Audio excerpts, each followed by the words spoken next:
Over the weekend, Treasury Secretary Scott Bessent hit the media circuit to defend Trump and also defend the Iran war. And I want to keep things kind of PG here. And when I say watching some of the portions of these interviews, reading some of the quotes that we're going to go over here in a moment, like this man, like his lips are turning orange, his knees are getting red, maybe a little scabby.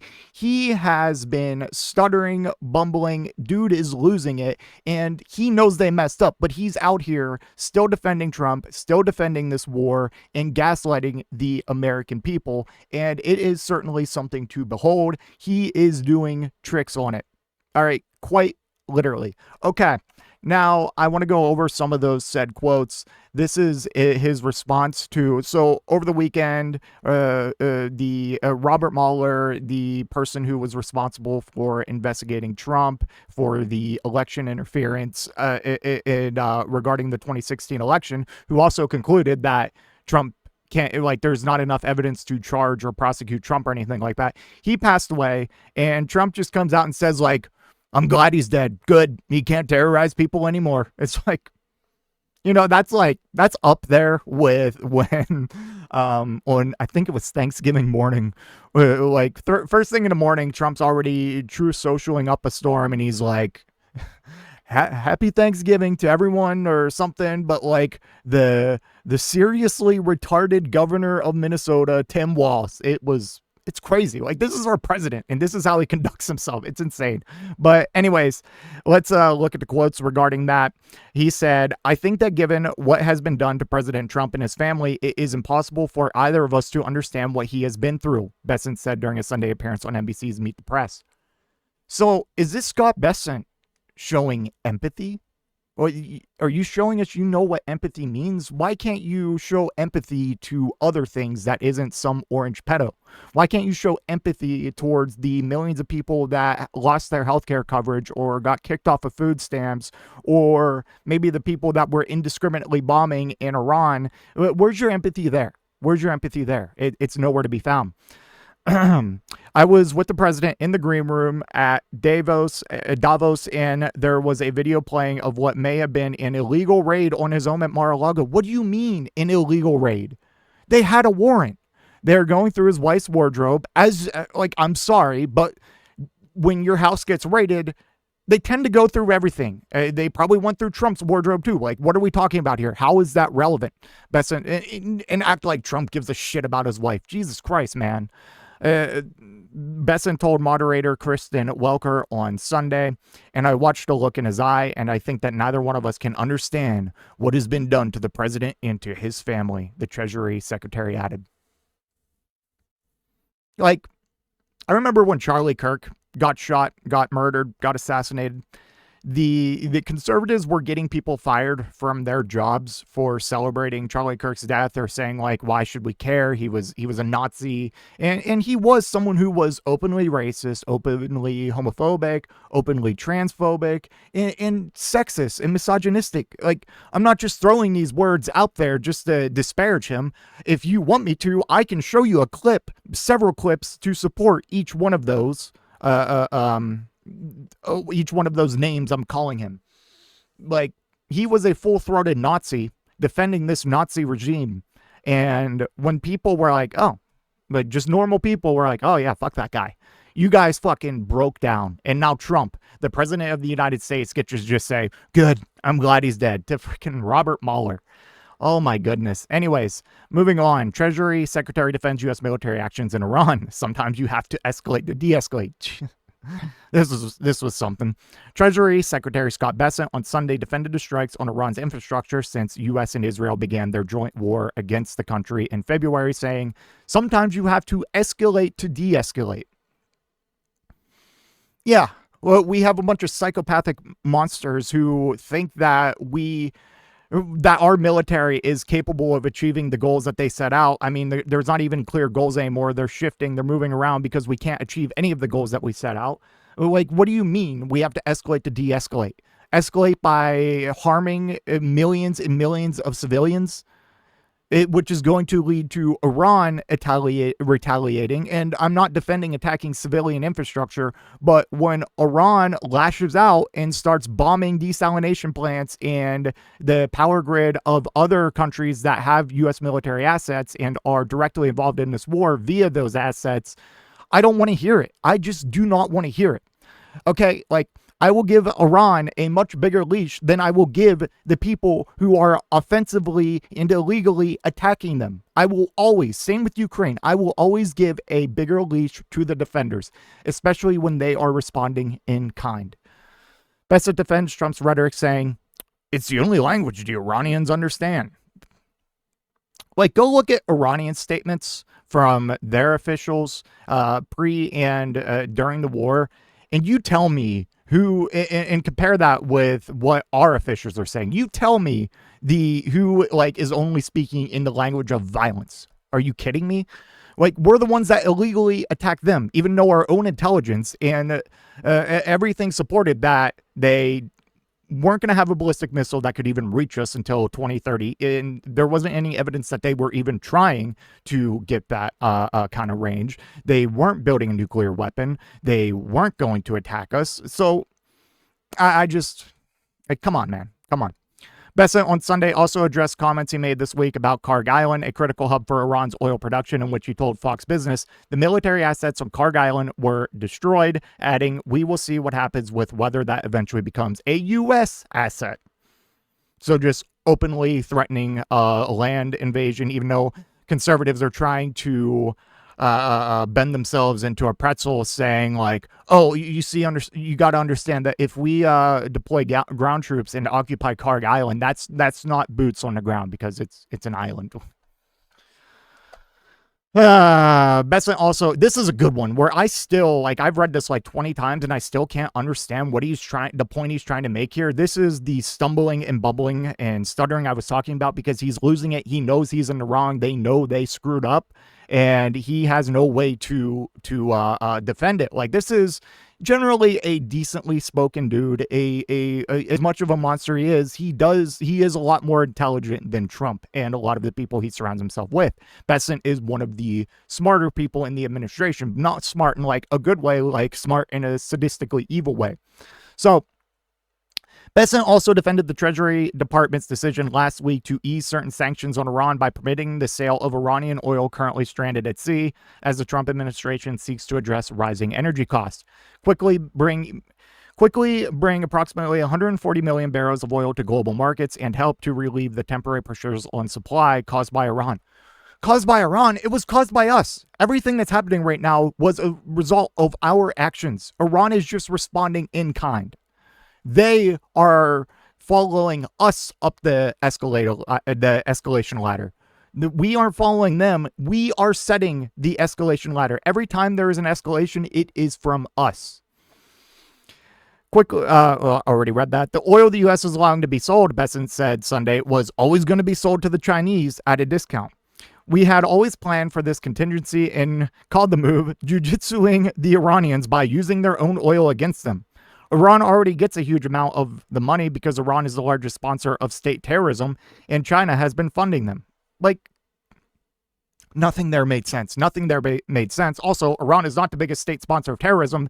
We are. The groups that they fund are resistance groups to our imperialism, to Israel's genocidal imperialism and colonialism, and trying to land grab every country within fucking that borders them. And they're fighting like people. I would agree with the terrorist definition. Iran is not aligned. They are actively fighting groups like ISIS, the Taliban, Al-Qaeda. Like, it's so ridiculous. You know who has funded ISIS? It wasn't Iran. It was us. And it was Israel to this day. The popular forces that Israel is trying to prop up in Gaza, they are closely affiliated with groups like ISIS. All right, moving on. Let's watch this clip here about how, I'll just let it speak for itself. It was always part of the plan to unsanction Iranian oil? Again, we unsanctioned the Russia.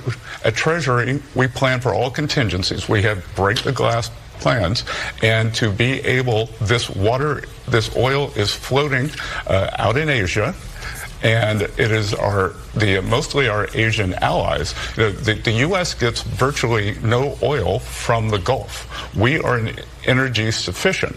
So when we unsanction this, rather than the oil going to China, it can go to Japan, it can go to Korea, it can go to Indonesia, it can go to Malaysia. And it can go to Iran, too. I mean, isn't the point that the sanctions were in place to prevent Iran from getting any of the money? They will have access to some of the money now. Again, Kristen, you're missing the point. So please listen to me. They were getting it from China anyway. All right, let me talk about the real world impact of this, because you're talking about 140 million barrels of Iranian oil, and that's just a little bit more than what the world uses in one day. How much can that really change prices here? Again, Chris, terrible framing. Terrible framing. I still can't understand what point he's trying to make. It's something along the lines of like, Iran was only selling oil to China during this entire thing. Now, since we lifted the sanctions, they're now going to sell to other countries that are aligned with us that will help their situations and in turn our situations, like Japan, whatever. But completely ignoring the fact that Iran said that's not happening. They said, no, thank you. These people are so dumb. Let's see here. More quotes from the Scott Bessent. Why would we raise? So this is regarding basically that, hey, Americans are going to have to pay for this, or there are going to be taxes raised. And this is how he responds. Why would we raise taxes? We have plenty. We have $1 trillion in this year's budget for the military. And President Trump, even before the conflict started, had said that he would like to further build out the military. Twisting himself into a pretzel. It's like, we already have $1 trillion budget, but like that additional $200 billion, you see, like he wanted to build it out more anyway, so he's probably going to ask for it anyways. It's like, oh my God. And actually, now we have plenty of money to fund this war, but we are doing this is supplemental, said Bessent.